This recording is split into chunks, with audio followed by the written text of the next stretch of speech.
iragile ngirame forora deme babanunga falanebe iragile ngirame forora imuti mirio kuimede irame kafera imuti fefe suude irame kafera.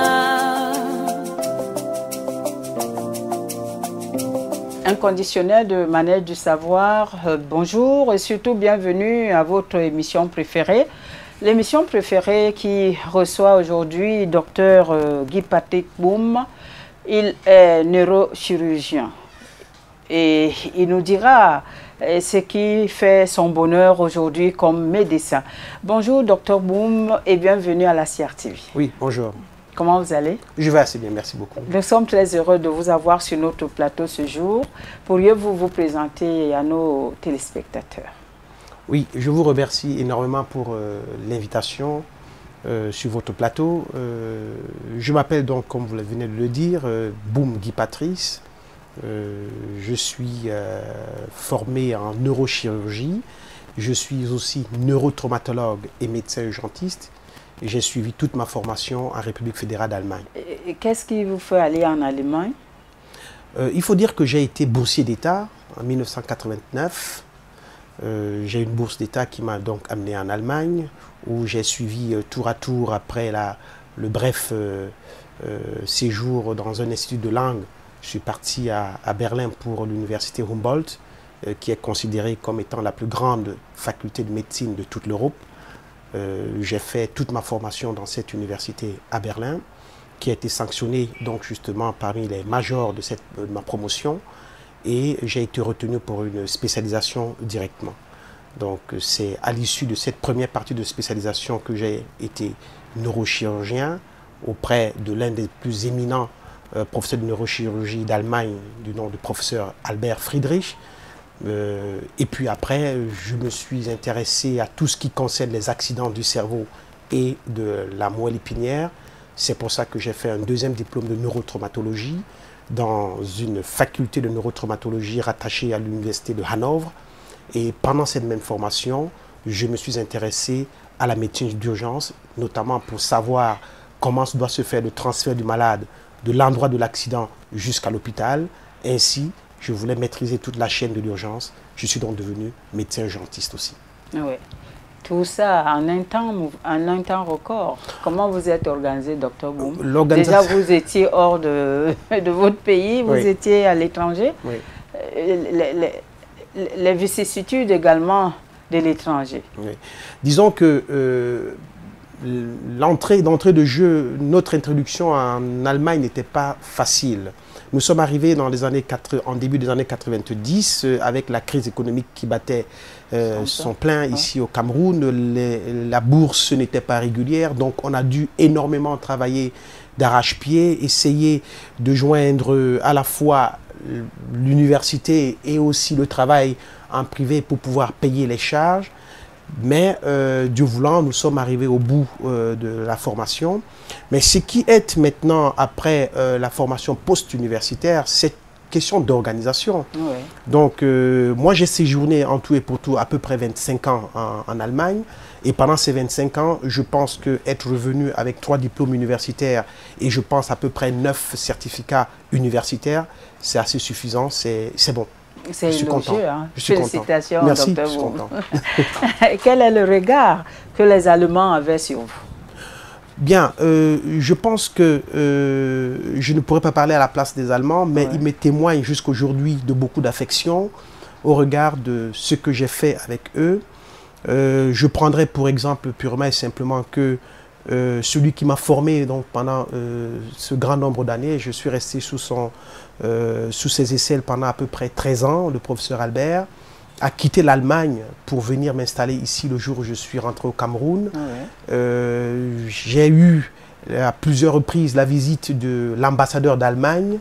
Le consul d'Allemagne était à l'ouverture de cette clinique. Et j'ai reçu ici, dans cette clinique, la visite du ministre d'État Dirk Nibel, qui est venu au Cameroun pour un séjour de 4 jours et qui s'est arrêté ici avec 30 hommes d'affaires pour me dire bonjour. Oui, et leur cœur y siège un peu. Eh bien, je pense qu'il a tenu un discours ici, devant tout le monde, où il disait purement et simplement que ça peut étonner toutes les personnes qui sont avec lui, donc ces 30 autres hommes d'affaires qui arrivaient. Pourquoi est-ce qu'il vient dire bonjour à un directeur de clinique au Cameroun, mais qu'il fallait qu'il cherche un tout petit peu dans mon parcours. Ils comprendront qui est-ce que j'ai été dans les universités en Allemagne. Des anecdotes quand même de ce côté là-bas, Dr Boum.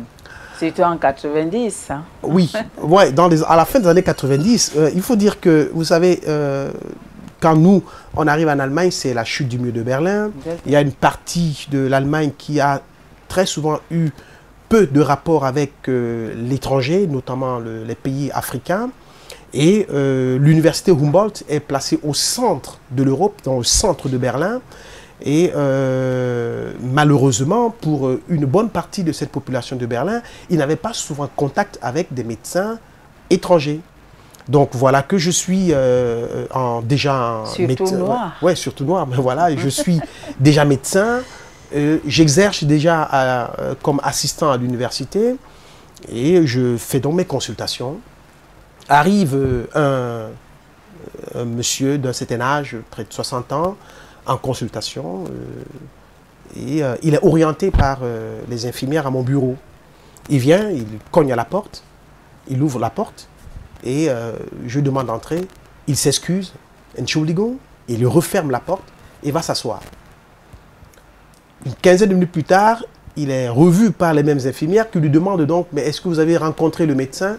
Il dit non. L'infirmière vient à mon bureau, cogne, ouvre la porte et me trouve assis. Me demande si j'ai vu monsieur tel. Je dis, j'ai vu quelques patients, mais peut-être pas celui-là. Il me décrit le patient. Je dis, mais ce monsieur, je l'ai aperçu. Il a ouvert la porte et il est reparti. Elle repart chez le patient et lui dit, mais écoutez, est-ce que vous étiez dans tel bureau? Il acquiesce. Oui, j'ai été dans ce bureau. Mais vous n'avez pas vu de médecin? Non, j'ai vu un infirmier. Alors, c'est l'infirmière qui lui dit, bah, écoutez, celui que vous appelez infirmier est le nouveau médecin de la clinique. Voilà. Et il est revenu vers vous, ça s'est passé comment? Il reviendra quelques semaines plus tard pour me remercier et me dire bonjour, en me rappelant justement qu'il était reparti voir son médecin traitant, le docteur Vlad, qui était un émérite donc dans la périphérie de Berlin, qui n'était autre aussi que le père d'une de mes camarades de classe, qui a aussi une brillante formation auprès de l'université de Humboldt. Et le docteur Vlad savait que j'étais l'un des majors d'université. Et c'est lui donc qui rappelle à ce monsieur-là que ça, c'est le major du groupe de formation de ma fille à l'université. Donc il reviendra à la fois pour me dire merci, mais en même temps pour s'excuser. Ouais. C'est un gentleman. Et vous avez d'ailleurs eu aussi à opérer de ce côté, comme vous parliez de ces problèmes de crâne, vous êtes spécialiste en cela. Vous avez eu à opérer de ce côté? Disons que la formation de neurochirurgie, c'est une formation qui se fait dans le bloc opératoire. Ce n'est pas une formation théorique où on donne des cours dans un amphithéâtre. C'est au pied c'est sur la table opératoire. Donc on passe en revue un certain nombre d'interventions neurochirurgicales.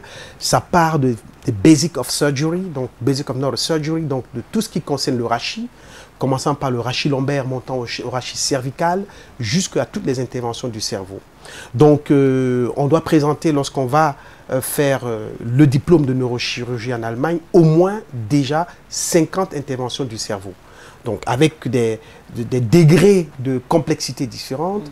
Et moi, j'ai eu l'avantage dans ma formation d'avoir été dans un département spécialisé du cerveau. Donc, je suis d'abord en réalité un spécialiste du cerveau avant que d'être un spécialiste du rachis.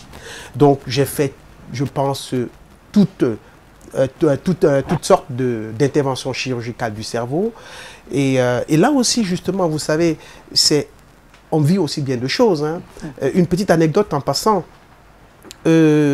Arrive un monsieur qui était pratiquement un septagénaire, qui est frappé d'une tumeur assez grave, très mal placée, qui passe directement dans le ventricule. Il fallait l'opérer à la fois dans le cerveau même, mais aussi de manière endoscopique à l'intérieur des ventricules. Donc c'était une combinaison de la macrochirurgie, mais aussi de la chirurgie endoscopique.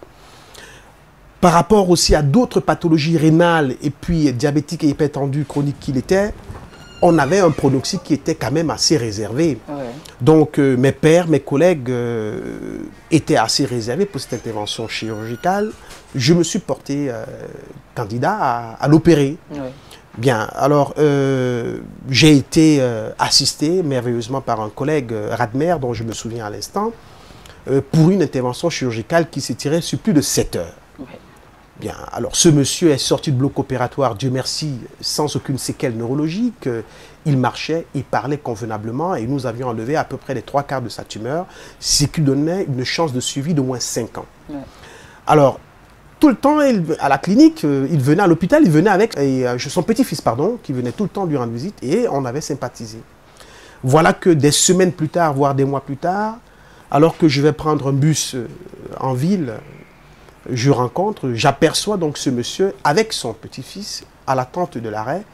Et lui, m'ayant aperçu l'enfant qui n'avait que 10 ou 11 ans, commence à interpeller son grand-père et lui dit « Opa, opa, da kom dein docteur. Grand-père, là arrive ton docteur. » Alors lui qui m'avait déjà donc vu, bien avant même peut-être son petit-fils, le tape sur le côté et lui dit « Hey, je l'ai déjà vu. » Alors il va rester tranquille. L'enfant qui est un peu effrayé, surpris par la réaction de son grand-père, bon, reste tout calme. Alors je m'approche et je me tiens non loin d'eux. Et pendant tout le temps, il ne fait que regarder vers le haut pour me faire une petite grimace. Le bus arrive, nous montons dans le bus et alors que je traverse, eux ils sont déjà assis lorsque je traverse et il me dit « Bonjour docteur ». Et pendant ce temps, son grand-père regarde par la fenêtre. Il jette le regard à l'extérieur pour ne pas me saluer. Alors je dis « Oui, bonjour, comment vas-tu » Il me dit « Je vais bien ». Mais mon grand-père, il va encore nettement mieux. Alors j'interpelle donc pratiquement son grand-père. « Comment allez-vous, monsieur ?» Il me dit « Je vais comme mon petit-fils l'a dit, je vais très bien, docteur. » Et bien voilà. Et l'enfant me dit juste après, je demande pardon donc à l'enfant, « Alors toi, qu'est-ce que tu voudrais devenir un jour ?» Il me dit « J'aimerais être médecin, mais je viendrai travailler en Afrique. » L'Afrique l'a frappé à Dr Boom. Et, ben voilà. Et c'est pourquoi Dr Boom s'est dit, 25 ans après, je rentre chez moi. Je m'en vais au Cameroun. Pourquoi? Bien, écoutez, je suis parti pour faire des études en Allemagne. D'ailleurs, 25 ans, c'était beaucoup. C'était beaucoup trop pour moi. Ce sont les vicissitudes de la vie. C'est peut-être parce que je n'avais pas des moyens pour pouvoir entamer j'allais dire mon rêve de retour vers le Cameroun que je suis resté aussi longtemps. Ouais. On ne reste pas longtemps dans un pays étranger juste pour de la blague. Pour moi, c'était pour chercher un peu de moyens après que j'ai eu la connaissance nécessaire afin que je puisse proposer à un bon niveau ce que j'avais appris à faire. Donc, je retourne au Cameroun parce que je ne suis jamais parti en exil. Ouais. Je suis parti pour prendre un peu de savoir et venir servir mon pays. Donc, je suis rentré au Cameroun en 2012. Le 1er juillet 2012 et 3 semaines plus tard, exactement le 21 juillet, nous ouvrions cette clinique. Peut-être en guise de reconnaissance aussi, parce que vous parlez d'une bourse. Oui, bien évidemment qu'à l'époque d'ailleurs, nous signions ce que nous appelions un engagement décennal qui malheureusement avait été levé parce que l'État n'était plus capable d'accueillir pratiquement tout ce qu'il avait formé. Mais j'ai toujours considéré cela comme étant une obligation pour moi de revenir servir dans mon pays. Mais nous ne le regrettons pas du tout, nous sommes là. Nous sommes là. Bon retour Merci. Au pays natal. Merci. Dr Boom.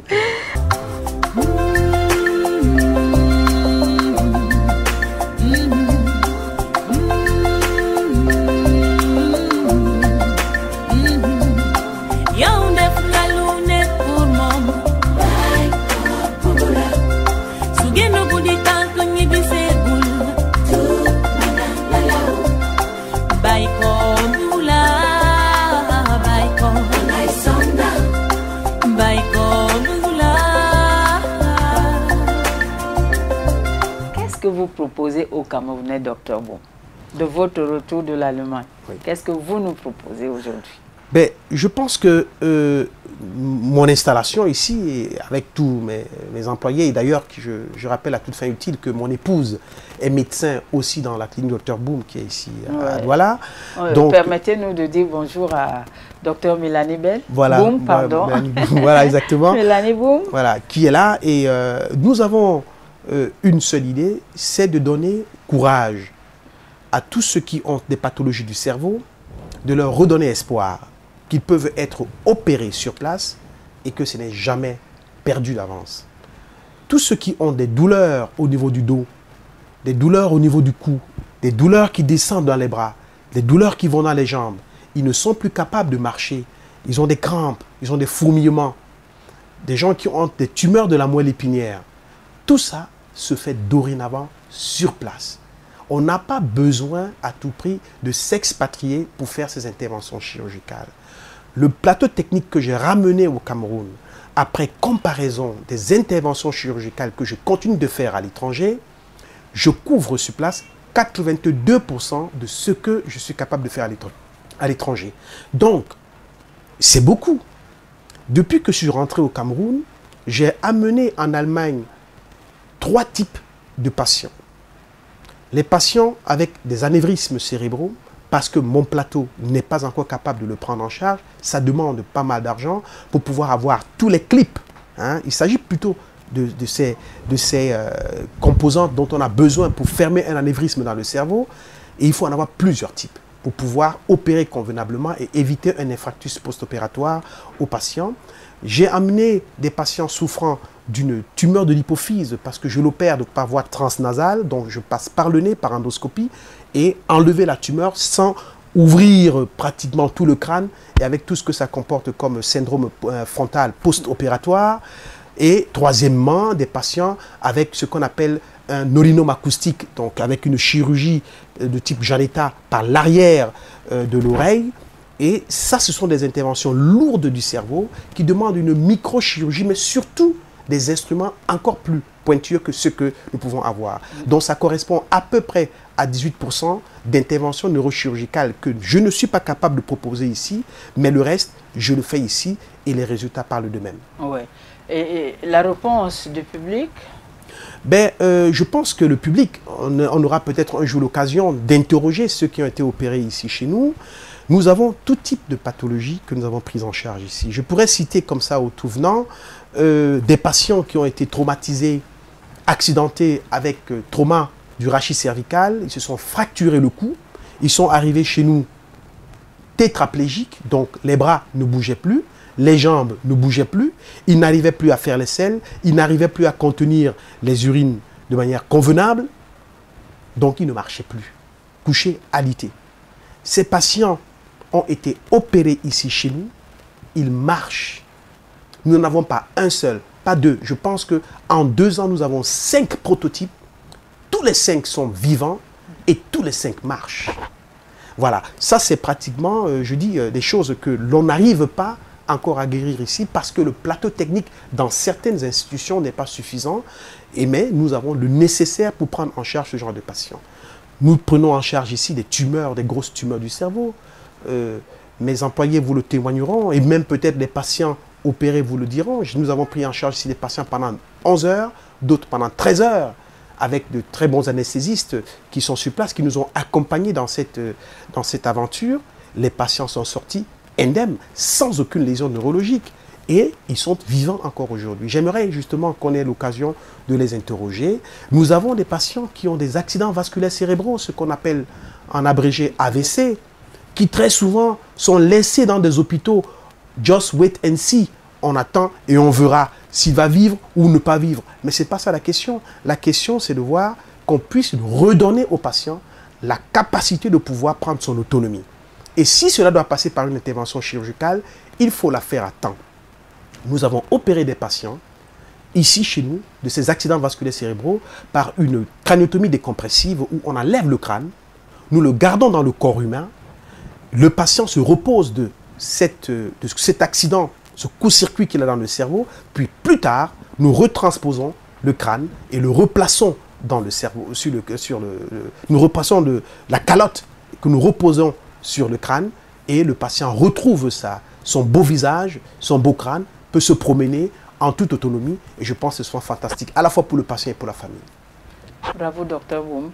Et docteur, nous profitons, nous avons la grâce, nous voulons le rappeler aux téléspectateurs, d'avoir aujourd'hui sur notre plateau Guy Patrice Boum, neurochirurgien. C'est des mots assez compliqués, hein, scientifiques, mais nous y arrivons. Docteur Boum, dites-nous, qu'est-ce que nous pouvons faire pour mieux garder nos cerveaux? Ben écoutez, le cerveau demande beaucoup d'entraînement.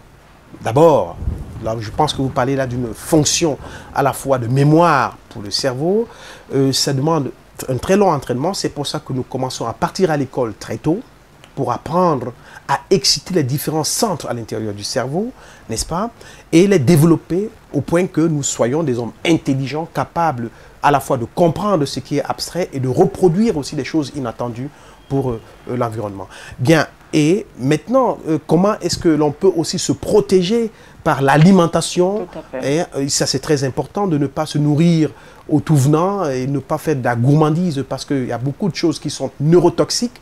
Il faut les éviter pour ne pas inonder le cerveau pratiquement de toxines, mais plutôt de l'alimenter de manière intelligente, avec des fruits, avec des légumes, avec peu de viande, avec peu de féculents, faire du sport. Du jogging cérébral, tout ça existe, c'est pour ça, cela contribue énormément à une bonne, entre guillemets, aération du cerveau, à une bonne vie du cerveau. À côté de cela, il y a la circulation sanguine. Il y a la circulation sanguine. Il faut dire que lorsqu'on a une tension artérielle qui est instable, ou alors qui est élevée, ou encore même qui est en dessous de la norme, on peut avoir des problèmes au niveau du fonctionnement du cerveau.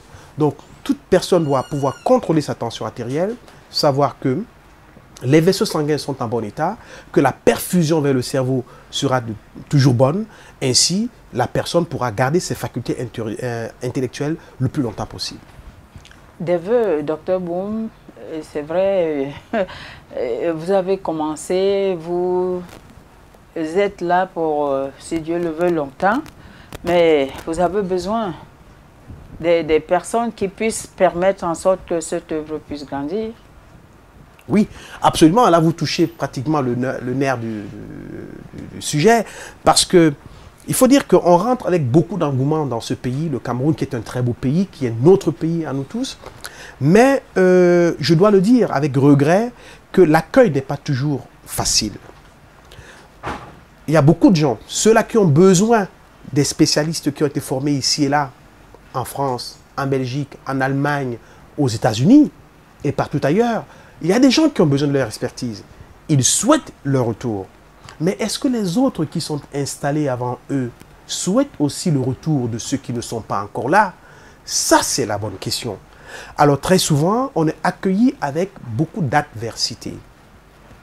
Et une adversité qui est incompréhensible parce que d'ailleurs, elle ne se passe même pas sur le terrain du savoir. Elle ne se passe pas sur la meilleure qualité de chirurgie, le meilleur service par rapport aux malades, le meilleur suivi par rapport au traitement qu'on a administré, les meilleures explications de la pathologie aux patients. Ça se passe sur des terrains complètement obscurs, ce qui a tendance à décourager beaucoup qui sont de la diaspora et qui aimeraient entreprendre peut-être le chemin que moi j'ai pris. Bien évidemment que cette adversité, dans certains cas, et de toute façon, on peut le voir chez moi, peut entraîner sur l'autre personne beaucoup de courage encore. C'est-à-dire s'armer encore davantage de courage et essayer d'affronter justement ce combat sans arrêter de faire ce pourquoi on est rentré au Cameroun. Bon, maintenant, du point de vue de l'État, je souhaiterais de vivre, vraiment, j'utilise votre plateau pour faire un appel à l'État, d'essayer de structurer le retour de la diaspora. Parce que je me suis installé ici au Cameroun sans que jamais je n'ai eu un seul franc de soutien de l'État. Et je pense que c'est aussi le cas de beaucoup d'autres qui sont installés. Et ça, c'est bien dommage. On n'a aucun avantage au retour. On n'a aucune incitation réelle au retour. Et cela peut décourager aussi d'autres personnes qui veulent venir. Il faudrait qu'on ouvre les portes. Il faudrait qu'on aplanisse le terrain pour qu'on rende plus fertiles les germes de savoir que ramènent les uns et les autres de l'autre côté. Bon, voilà. Mais en dehors de tout cela, je pense que l'État ne pèse pas non plus davantage. Hein. Je pense que les impôts, à partir du moment où on respecte la législation locale, nous ne sommes pas frappés outre mesure que les autres. On aimerait, dans le domaine de la santé, avoir encore un peu plus d'allègement, mais c'est à l'État de faire son boulot. Nous, professionnels de santé, nous faisons le nôtre. Nous sortons de cet entretien. Dr Boum, vous êtes jeune. Un message aux jeunes qui nous écoutent aujourd'hui. Oui, voilà. Très souvent, je suis interpellé pourquoi je ne donne pas cours à l'université ici et pourquoi je vais toujours donner des cours à l'étranger. Parce que je suis moniteur de bloc opératoire à l'étranger. Je vais donner des cours d'intervention chirurgicale sur bloc. Il faut dire que la neurochirurgie, d'ailleurs la neurologie en général, est très peu connue et très mal comprise ici. Je le constate et sans aucune pédanterie dans le milieu médical aussi. Parce que justement, peut-être qu'il manque de professionnels de la neurologie dans les universités de formation médicale ici. Donc, moi, je pourrais plutôt inviter les jeunes médecins qui peuvent nous suivre à travers votre émission à s'intéresser davantage à la neurologie et peut-être même à la neurochirurgie. Je suis en train de m'organiser pour que dans les mois, voire les années à venir, je porte de ma contribution estudiantine pour les universités camerounaises et que peut-être je puisse donc susciter un peu d'engouement pour la neurochirurgie. C'est méticuleux, c'est long, c'est lourd, on n'a pas de repos, on ne sait jamais. Quand on est appelé pour une intervention neurochirurgicale pour un traumatisé, on n'est pas sûr que lorsqu'on a fini d'opérer que le malade va toujours aller mieux. Et très souvent, on est toujours sur le fil du rasoir. Ça demande beaucoup de passion. Donc, il faut susciter un peu de passion. Passion et patience. Docteur Boum, quel bonheur de vous avoir eu ce jour. Et nous vous souhaitons beaucoup de courage. Comme vous avez dit, ce n'est pas seulement à ceux qui reviennent, même ceux qui sont sur place n'ont pas toujours cette facilité. Mais nous savons que quand on aime, on continue. Manel Savoir vous dit merci. C'est moi qui remercie Manel Savoir d'être passé. Et vivement que nous nous revoyons bientôt. Merci, Dr Boum. Mesdames, Messieurs, prenons soin de notre cerveau par rapport à ce que nous mangeons, comme nous l'a conseillé Dr Boum. Ainsi, nous allons éviter des AVC qui viennent sans cogner à notre porte. Bonne journée et restez câblés à la meilleure des ondes, la CRTV.